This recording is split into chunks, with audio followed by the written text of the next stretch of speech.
1 to 3. Well, Jill, I'm glad you had a nice holiday.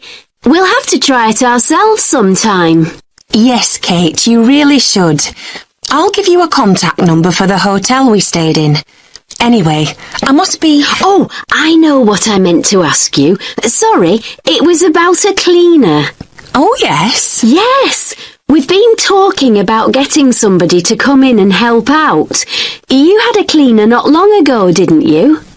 I thought you said having a cleaner was a waste of money, that you'd never pay somebody to do what you can do perfectly well yourself. Well, yes, maybe, but things have changed. Things are really hectic for Greg at work all of a sudden. He's never home till after 8. I end up doing everything. The house looks like such a mess. I never get time to tidy up before I go out to work, and in the evenings I just about manage to cook and wash up. Well, you shouldn't be the one doing everything if you're working as well. That's not fair, is it? I think Greg's just shattered. Oh, to be fair, he's pretty domesticated. We've always pretty much shared the chores. It's just a temporary thing, I think. I hope. We're basically both trying to juggle too much. The last thing we want to do at the weekends is start cleaning. We want to relax a bit. It's not because all the neighbours have got a cleaner, is it? You know me too well. I guess there is a bit of that. I feel like the poor relation when I tell them I do all the cleaning myself. They can't believe I fit in so much. Never worry about what other people think. No. Anyway, one way or another we need a cleaner. Well, as long as it's not too expensive, that is. I don't think it's expensive, and it's money well spent. We only stopped having Tricia come in every week because I was off work with the baby, so I could do most of it myself. So how much is it?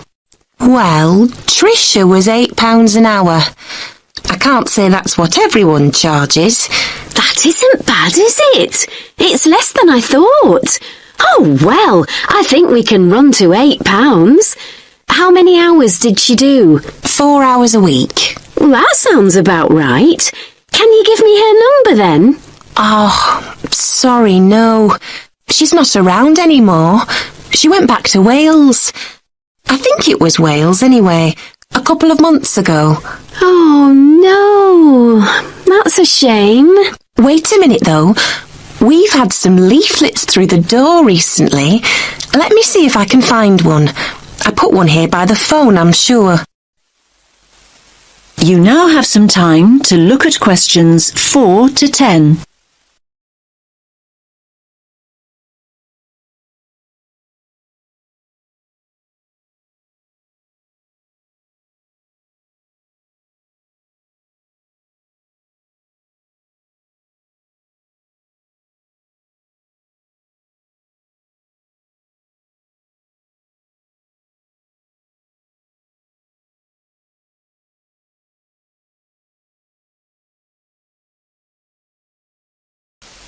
Now listen to the rest of the conversation and answer questions 4 to 10. Ah, yes, here we are. It's a company. They're called Dusters. Dusters? Yes, as in people who dust. You have to phone Abby on... Is that Abby with EY? No, it's ABBY. OK. And it's a local number, 650-918. 650-918. OK, got it. They do ironing and can look after your garden too, apparently. Ironing would be helpful. I loathe ironing. So, do they say how much it is? Yes, it's £9.50 an hour. That's for all the different services. £9.50? A bit more expensive then. They do a spring clean for £45. So that's one big clean. Do they say how many hours that is? No, It just says spring clean. I guess it's 5 hours, so it's a bit cheaper than 5 hours of cleaning would be normally. Yes, probably. That might be a good idea to start off with. You'll like this too, Kate. They can use organic products if you want them to. Oh, yes, I'd prefer that. I don't like using strong chemicals. They're so bad for the environment. OK, I'll give them a call. Thanks for that. That is the end of part 1. You now have half a minute to check your answers.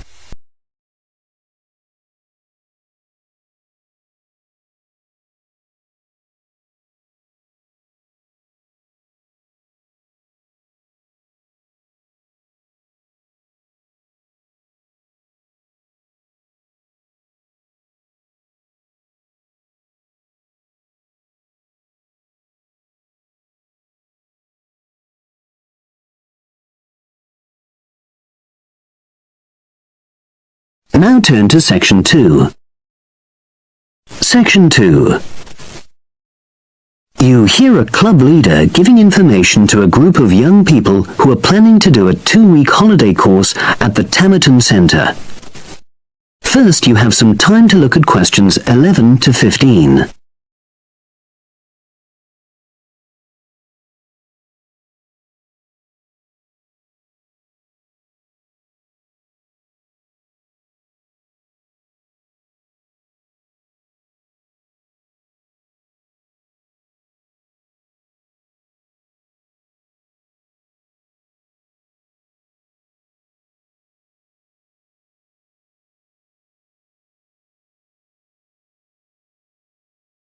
Now listen and answer questions 11 to 15.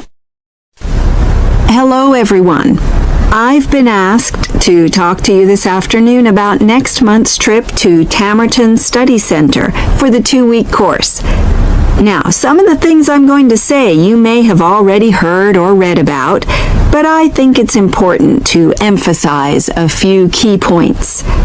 First of all, it's worth reminding you why Tamerton was set up in the first place, in the late 1960s.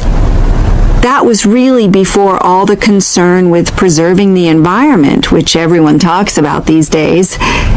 The idea was simply to get people out of the cities and into the country, and to find out that just being outdoors can be very rewarding. This is not going to be a holiday in the usual sense. It's called an adventure course because you'll really be stretched to your limits, but that in itself can be a positive thing.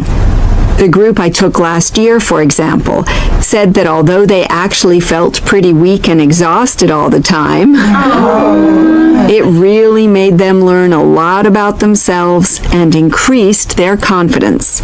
And in the end, that's the most important thing. Now, all of you knew about policies at Tamerton before you signed up for it, so you know that in many ways it's quite old-fashioned. You don't have a lot of choice in what you do. But something which I think makes the place so special is that you get to try so many different things every day. For instance, one day you'll do climbing, and the next you'll be surveying rock pools. It's not intended that you become an expert in any of them. It's more like a taster, which you can follow up if you want. And there isn't a lot of free time. Organized activities and talks, etc., go on until 9 p.m., and lights go out at 11 p.m. There are table tennis tables with all the equipment and board games, though I have to say the pieces often go missing, so it's a good idea to take your own. There's a DVD player with a good selection of films suitable for this age group, so don't take yours. Bedtime at 11 p.m. is strictly enforced, and there's a good reason for this. You are all under 18, and we organizers need to know that all group members are accounted for in the house as we close for the night. And of course, you'll be so exhausted anyway that you'll be too sleepy to want to cause any trouble.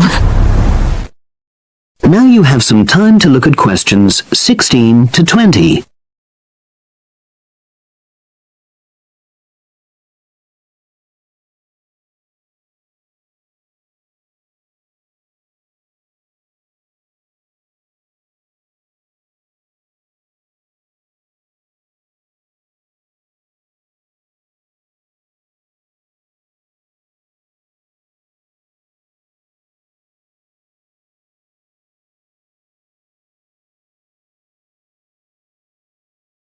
Now listen and answer questions 16 to 20. Now, what should you pack? The information sheet tells you a lot about what clothing to bring. But what about other things? Well, Tamerton House has its own small shop, but anything is several miles away, so you won't have many opportunities for buying supplies. So in this last part of my talk, I'm going to explain what objects you should take with you to the center, what you can take if you want, and also, very importantly, what you cannot take. Several of you came up to me before this talk and asked whether you can take things like kettles or hair dryers. The answer is there are plenty of these electrical appliances available in the center, and they are of the proper voltage and are checked regularly. Yours may not be, so the rules at Tamerton say you can't bring them into the center because it's considered a fire risk. Remember, it's a very old house. Now, another question was about cell phones. Although you definitely can't have them on during inside talks, you equally definitely need them when you're out on exercises. So they're a must, I'm afraid. Anybody who wishes to talk to me about borrowing a phone for the fortnight, please see me after this talk. Now, the weather's heating up at the moment, and you'll be outdoors a great deal. If you wear proper clothing, especially a hat, sun cream is optional. Also, they sell high-factor cream in the shop, so you don't have to take any of your own unless there's a special kind you use. Now, there's a special note about things like deodorants, which come in aerosol cans. I need to tell you that these are banned in the center because apparently they have the habit of setting off the fire alarms. If you want to take an aerosol can, you'll actually be at risk of being told to leave. And finally, people have been asking about whether they need to take towels. Well, the center does provide 1 towel per guest, which you're required to wash yourself. If you're happy with that, then don't bring another. If not, take one of your own. Just remember how much outdoor exercise you'll be doing and how dirty and wet you'll be getting. That is the end of section 2. You now have half a minute to check your answers.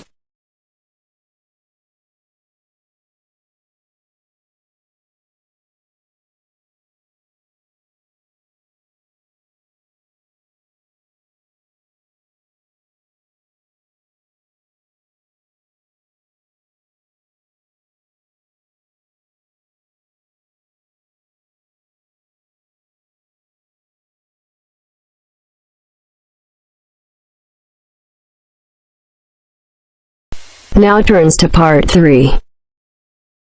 Part 3.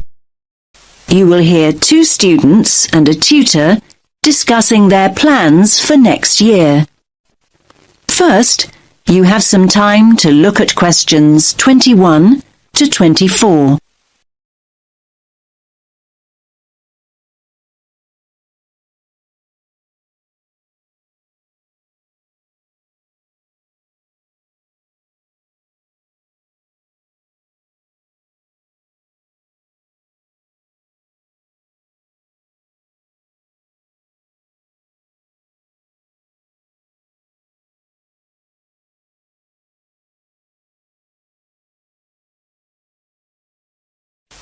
Listen carefully to the first part of the conversation and answer questions 21 to 24. Hi Mark, how's it going? Oh, hi Lily. I'm okay. Have you decided what course you're going to apply for then? Yes, illustration. I've already applied to one college, actually. I didn't even know there were places that did just illustration. There aren't many. Most combine it with other areas like painting and graphic art. Unfortunately, there are no courses in London, so I've opted for Birmingham. Birmingham? I'm not sure I'd want to study there. Well, from what I've heard, you're thinking of not studying anywhere, Mark. Look, I haven't made any decisions yet, but I'm wondering what the point of carrying on at art school really is. I mean, why not just get a studio and paint? Aren't you enjoying art school now, then? Yes, I am, but this is a foundation course, isn't it? I wanted to try out all the different areas. You know, sculpture, computer graphics, a bit of everything. Now I know that I really just want to paint, though. I may as well get a studio and do it. There's nothing more for you to learn, then. I didn't say that. This isn't all about a fear of being rejected, is it? I mean, I know you hate applications and interviews and so on. You're not looking for a way out of all that, are you? No, of course not.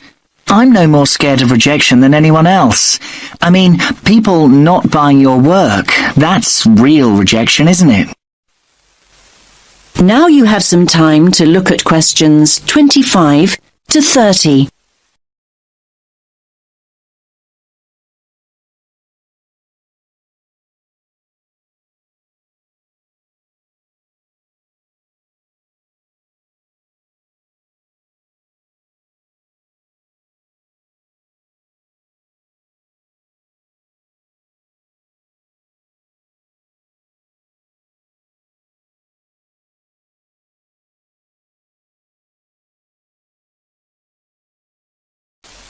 Now listen to the next part of the conversation and answer questions 25 to 30. Hi, do you mind if I join you? We were talking about next year and applying for courses. I couldn't help overhearing. What's this all about then, Mark? Is it true that you're thinking of not continuing at college? I'm looking at other options, yes. I've been reading about artists who claim there's no real advantage in learning formally. There's this Scottish guy who just went to Paris and got a studio. He's doing really well now. In fact, one of the fine arts students here dropped out of her course at the end of the first year and just went to Prague. She loves it there. You might just be looking through rose-tinted spectacles there, Mark. There are plenty of people who regret taking that route, you know. For every artist making a living, there are 20 living on the breadline. Okay, I take your point, but I'm thinking about the cost of 3 years at art school as well. Apart from the actual fees, there are all the living expenses. Students are running up at least £30,000 debt by the end of their course. So, this studio you're planning to get, I take it that'll be free then? If you're contemplating working in Paris or Prague, won't that cost practically the same over 3 years? Maybe, but I'd be selling my paintings, wouldn't I? In fairness, Mark, very few artists start selling work just like that. Yes, but will studying for another 3 years mean that I will definitely be able to sell my work? It won't guarantee it, but it'll make it more likely. In my opinion, anyway. Remember that there are plenty of artists who make their name while they're studying. Art schools put on end-of-year exhibitions, and influential people regularly come in looking for talent. Your work is showcased in a way that just won't happen if you're working in isolation. Yes, I do see all that. I'm just not convinced. I sometimes question the value of a creative course, full stop. I mean, I often feel almost guilty when I tell people that I'm studying art. I see this look on their face as though they think I should be doing something more useful. I feel that if I get a studio and start working, at least I'd be paying my way. I think the key factor here is that being at art school exposes you to critical appraisal. Perhaps the most essential function of further education is the constant feedback and constructive criticism. It's essential to personal development, no matter what the field is. Yes, we all know artists who paint as a hobby. People who have been doing it for years. They think they're experts and wonder why other people haven't recognised their talents. If only they'd become part of a creative community, they'd understand why that hasn't happened. Yes, I think Lily's right. It's important to keep developing and responding to feedback. Anyway, don't go making any rash decisions. Come and see me, That is the end of part 3. You now have half a minute to check your answers.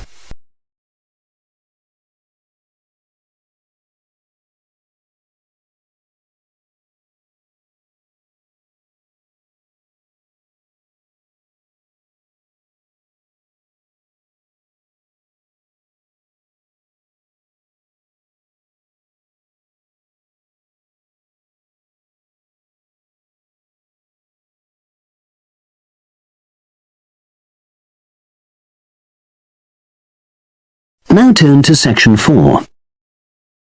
Section 4. You will hear a woman giving a talk at a popular science convention. She is describing research into artificial gills designed to enable humans to breathe underwater. Now you have some time to look at questions 31 to 40.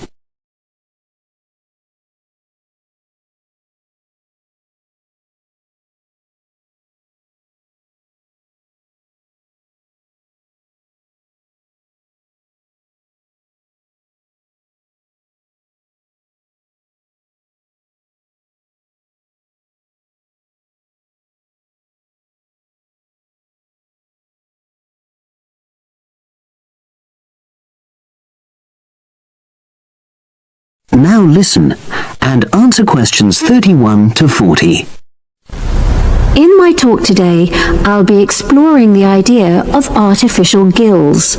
I'll start by introducing the concept, giving some background and so forth, and then I'll go on to explain the technological applications, including a short, very simple experiment I conducted. Starting with the background. As everyone knows, all living creatures need oxygen to live. Mammals take in oxygen from the atmosphere by using their lungs, and fishes take oxygen from water by means of their gills, which of course in most fishes are located either side of their head. But human beings have always dreamt of being able to swim underwater like the fishes, breathing without the help of oxygen tanks. I don't know whether any of you have done any scuba diving, but it's a real pain having to use all that equipment. You need special training, and it's generally agreed that tanks are too heavy and big to enable most people to move and work comfortably underwater. So scientists are trying a different tack. Rather than humans carrying an oxygen supply as they go underwater, wouldn't it be possible to extract oxygen in situ, that is, directly from the water while swimming? In the 1960s, the famous underwater explorer Jacques Cousteau, for example, predicted that one day surgery could be used to equip humans with gills. He believed our lungs could be bypassed and we would learn to live underwater just as naturally as we live on land. But of course, most of us would prefer not to go to such extremes. I've been looking at some fairly simple technologies developed to extract oxygen from water, ways to produce a simple, practical artificial gill, enabling humans to live and breathe in water without harm. Now, how scientists and inventors went about this was to look at the way different animals handled this. Fairly obviously, they looked at the way fishes breathe, but also how they move down and float up to the surface using inflatable sacs called swim bladders. Scientists also looked at animals without gills, which use bubbles of air underwater, notably beetles. These insects contrive to stay underwater for long periods by breathing from this bubble, which they hold under their wing cases. By looking at these animal adaptations, inventors began to come up with their own artificial gills.